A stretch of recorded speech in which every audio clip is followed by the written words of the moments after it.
Welcome, listener, to another episode of A Bite-Sized Virtue. This is Season 10, if you can believe it, of this little mini-series that I do as a part of Spam Humbug.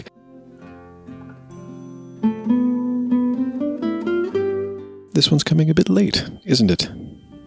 We've already been through the Lent season. We've already been past Ash Wednesday, past Easter even. We're getting into now the Easter season as I mark it, and as many Catholics and Christians around the world mark it. This is the Easter season, the period of roughly 50 days between Easter and what we call Pentecost. And as it happens, it's actually the Sunday of Divine Mercy Sunday, which is one of the most important feast days in the Catholic liturgical calendar. Right up there, actually, with Easter. I won't get into the reasons why. I had hoped to do, a comprehensive deep dive into each of the 8 virtues across this Season 10 of Bite-Sized Virtue.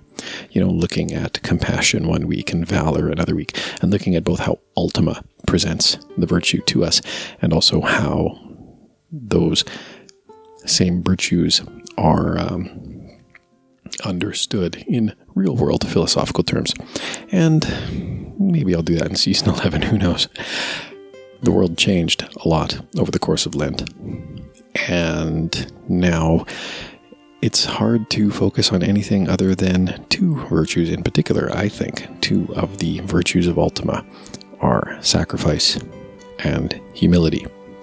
And so I'll be focusing on kind of the synthesis of those virtues across this season of Bite-Sized Virtue, however many episodes I'm able to produce.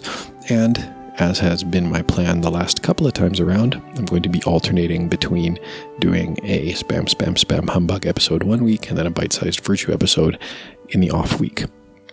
And I apologize that I'm speaking a little quietly right now. I'm recording this late at night, again, on Divine Mercy Sunday, the first Sunday after Easter.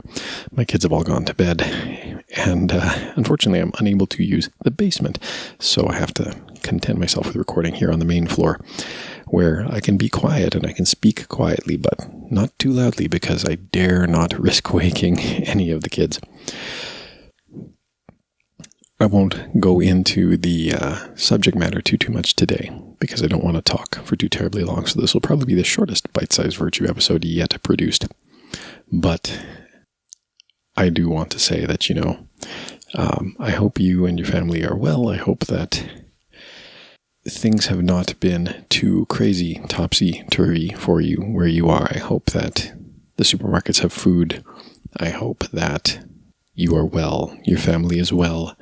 I hope that the adjustment to working from home, if you had to make it, has been, if not completely painless, if not completely smooth, then at least by now that it has smoothed out some. I hope that the transition to schooling your children from home, if that is a change you have had to make, has, similarly, if not gone well from the beginning, then at least gotten to a point now where it has smoothed out some. And if you have been impacted by this, my prayers are with you. I do wish for the recovery of yourself or of whoever in your family has been afflicted by this. And if you've lost someone to this ongoing pandemic, then I can only pray for your consolation, the consolation of your family. We will, I think, get through this. It may take some time. But if we are people of virtue, that will make it that much better, I think, not only for ourselves, but for our communities, for the people around us, for the people we love. There are measures that we can take to help combat, in our own ways, the spread of this virus that is now making its way around the globe.